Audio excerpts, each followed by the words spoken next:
y'all, welcome back to another video.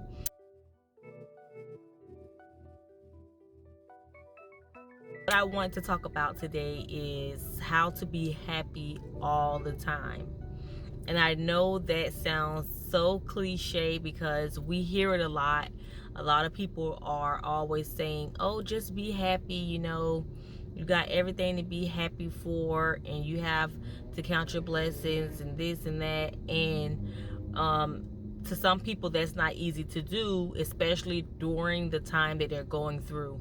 I just want to talk about a time that was very challenging for me, that God just basically opened my eyes, and what should have made me go into depression and be very down and out, which I kind of started off that way, but because I just stayed in the face of God and I stayed connected to my belief and my faith, I was able to come out of it on the other side and have a better view on life and a better view on my situation.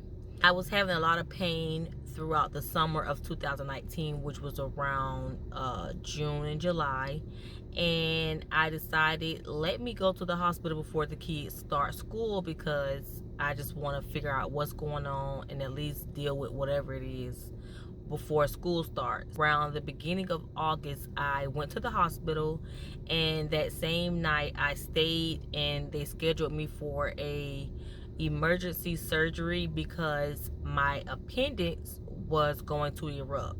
I had surgery the next day. I had to stay for about 4 or 5 days for recovery, so I wasn't able to be with my kids for a couple of days. It was actually 2 days before my birthday when I was admitted, so I ended up spending my birthday in the hospital too, which was another thing that was like depressing and just wasn't fun at all. I did not have a lot of visitors besides my sisters, and my kids came and seen me once the whole time I was there because my husband was working. That month was back to school month too. I was doing hair. The only thing I was doing hair at the time. That was my only income. And so I had to cancel all my appointments because what turned out to just be supposed to be a appointment ended up being a surgery, and I had to go through recovery. I ended up going home. After about maybe the 6th or the 7th day, I ended up going home. After I got home, I was feeling like really weak the first day, and then the next day I was weak to where I was just didn't want to do anything, couldn't get out the bed. I was just really drained, and I didn't know why. And then about 24 hours later, I started getting a fever again. I ended up taking medication that night, that Thursday night, and it went away. And then the next day I ended up getting a fever again. So at this point I knew that was my body telling me that something was going on. I ended up going back to the hospital, and when I got there, they was like, oh, you have an infection where we did the surgery at, so we're going to give you antibiotics and keep you here for a couple of days until the infection is going away. So okay, I'm like, wow, what is going on, God? They did not tell me that the surgery they did before was not done right. I was leaking bile basically into my body, which was causing the infection. I'm just all worried. I got anxiety. I'm stressed. They're acting like it's some type of illness that can't be cured, and they did not know what was going on. The whole time I was just stressing out, and then they came and told me that I had to do another surgery. So at this point, I'm really blown because I'm like, what in the world is going on? The doctor came in here and sat down and acted as if he didn't know what was going on. Then they came back and said I need to do another surgery. And so all I'm thinking is something's going on. I'm going to end up with a colostomy bag or something, because they had to resection my colon because they removed my appendix. And so that just made me feel like something was going on with my colon and that it was not going to be repaired correctly or something like that. So I was just blown, okay? I cried, I prayed, I worried. I was in a dark place as well because I haven't seen my kids in already a week. I was only home for a day or two, but I still wasn't able to actually fully recover to do the things I wanted to do around my house. and just get back to doing the normal because I was too weak to do anything and I had to go right back to the hospital. They gave me antibiotics for 2 days and was like, okay, we're sending you home. I'm like, okay, you're sending me home, but obviously the infection came from somewhere, so I need to know why I started getting the infection in the first beginning. And they was like, oh, it was something that's probably common, don't worry about it, go, you can just go home. If you have anything else come up, you can come back. So at this point, I'm scared. I'm like, no, I'm not going anywhere. They had discharged me and everything. I stayed in the room the whole Sunday. I did not call my husband. I did not call anybody. When I talked to my husband, I told him that they was discharging me, but I told him that I wasn't leaving. So I told him, don't even worry about coming to pick me up because I'm going to stay until they give me answers. I ended up staying the whole Sunday, and they decided to, well, since you don't want to leave, you do have the right to stay. We're going to go ahead and do you another CAT scan. So I went down, did a CAT scan. They said, oh, you got an infection. Your bowel is leaking in your body, and we need to do another emergency surgery because there's a hole in the area where they're supposed to sew your colon up. You have to do a resection in your bowel or whatever. I guess a re-stitch. That blew my mind too because the doctor who seen my first CAT scan when I first returned acted as if he didn't know what was going on, instead of just being honest and being real, saying that the first surgery did not go well. He acted as if he didn't know what was going on. We went through the surgery, the second surgery. I went through the second surgery with the same exact doctors who did my first surgery, and I kind of wanted somebody else to do my surgery, but at the same time, I'm like, they the one who messed it up. They need to fix it. They already came in and did the first one, so I know they should know, you know, what needs to be fixed versus going to somebody else. And it was just too much. Everything was happening really fast, and I just wanted everything to be over with. I just continued to pray, and at that point, I was able to think about people who actually do get the bad news, like you have cancer or you have some type of terminal illness that's hard to cure. I was just like, oh my gosh, I thank you so much, God, that is not what I thought it would be.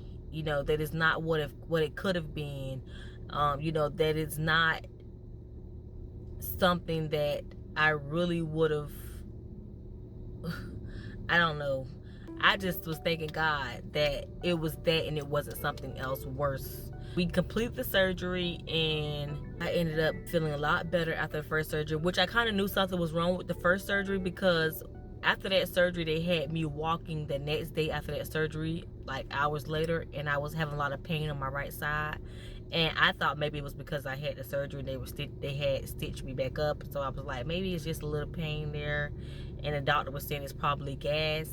But really, when I got home, that pain was still there. Every time I laid on my side, it felt like something was pinching me. It was just that they never did close me up the right way, so I was feeling the pain. Maybe when it was leaking or whatever it may have been. Thank God that that was fixed, because that's something that can really kill you. It take you out because it would infect your blood and poison you. And I was so thankful. I'm still thankful to this day. Never in my life would have ever think to experience something like that. It was all unexpected, but it was all a life lesson wrapped all in one, because I learned about having faith in God. Even when the doctor says one thing, God still knows our body. He knows our situation. He can see what the doctor cannot see, and he has all control over our life, because I could have easily just listened to the doctor and went home. But because I, listening to my heart and listening to my body and not listening to only what the doctors were saying, that I decided that I did not want to take the chance of going home without getting further investigation. Every day after that, when I got home and I was able to be around my kids, I was so happy. I was so excited. I was so thankful that I was able to be home with my kids, because I could have lost my life to that. And so I just thank God that I was able to even reunite with my family again. And I thank God I wasn't in a hospital any longer, because that 14 days, because I had to stay another 5 to 6 days after the second surgery too. So I was in the hospital the whole August, it felt like. I just thank God that I was home. I was tired of being in the hospital. I was tired of going through all that. I just wanted to be normal again and get back to my life. But I'm also thankful for that experience as well, because it helped me to be grateful.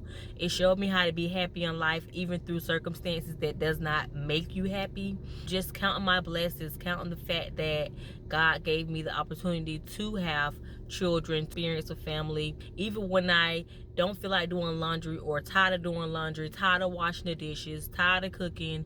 I just look back on the fact that I'm able to do it, and that makes me so happy. I look back at the fact that God gave me another chance, another day. Whatever the situation may be is not bigger than not being able to be here to experience it. Sometimes you got to understand that even the worst thing that may seem really bad to you in your life is not as bad as not being able to experience it at all.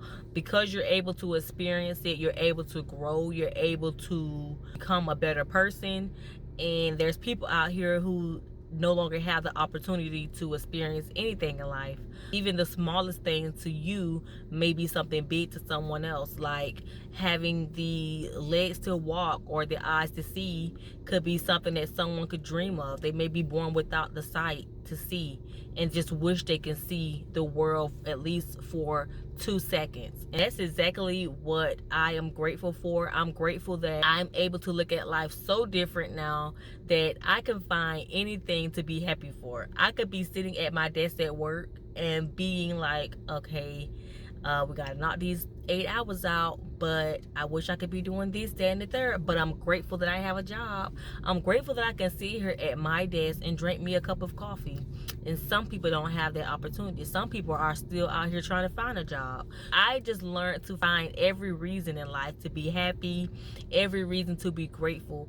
And so if you want to always be happy in life, the key to happiness is being grateful, having gratitude in everything, seeing God in everything. Because God is so big, we can only make him bigger than what he is by magnifying him for each and everything that he do in our life, each and everything that he gives us and that he allows us to experience. Because every day our blessings get bigger and bigger. Each and every day my blessings grow. Every day I'm allowed to see another day on this earth just adds to each and every blessing.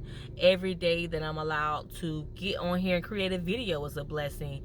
To even think in this positive mindset is a blessing. To be grateful for the small things in life is a blessing. That's why I can just say, it's not to say that you're not going to experience emotions against the negativity. You're not going to be sad, you're not going to be this. Of course you're going to experience emotions, you're human, but you're able to change those feelings by your perspective.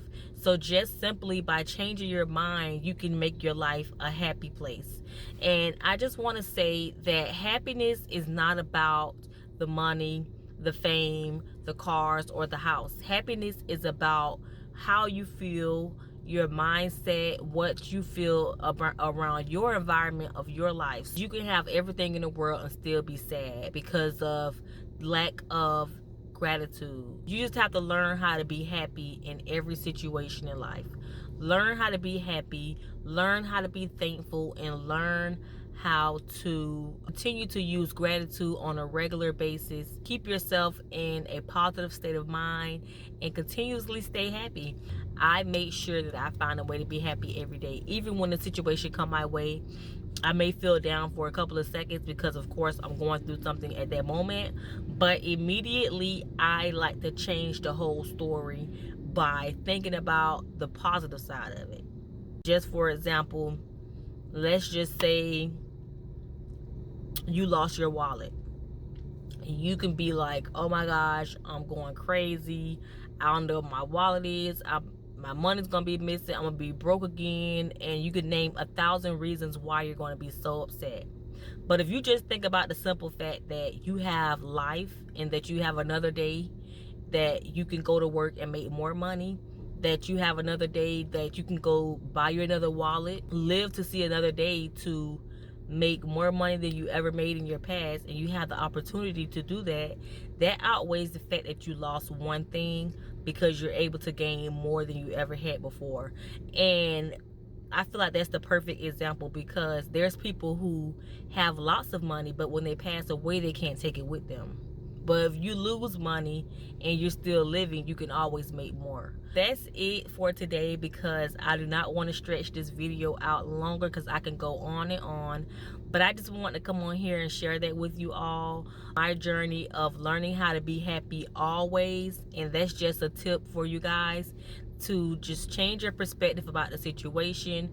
Think of the positive things. You're always more than capable of living a successful life according to your daily bread. And our daily bread, which is the Holy Bible, tells us to have gratitude in everything and be thankful for everything, and be anxious for nothing, because at the end of the day, God is in control, and whatever God has for you is for you, and you don't have to worry about not getting it, because if he says it's for you, it is yours. Thank y'all for joining again for another video. I do look forward to sharing more with you all. Thank you so much, and God bless. Anything that you would like to share with us about this topic, leave it in the comments. And if you have not already subscribed, please consider doing so, because I have so much in store for you all. Thank you for joining. Enjoy your day. Bye.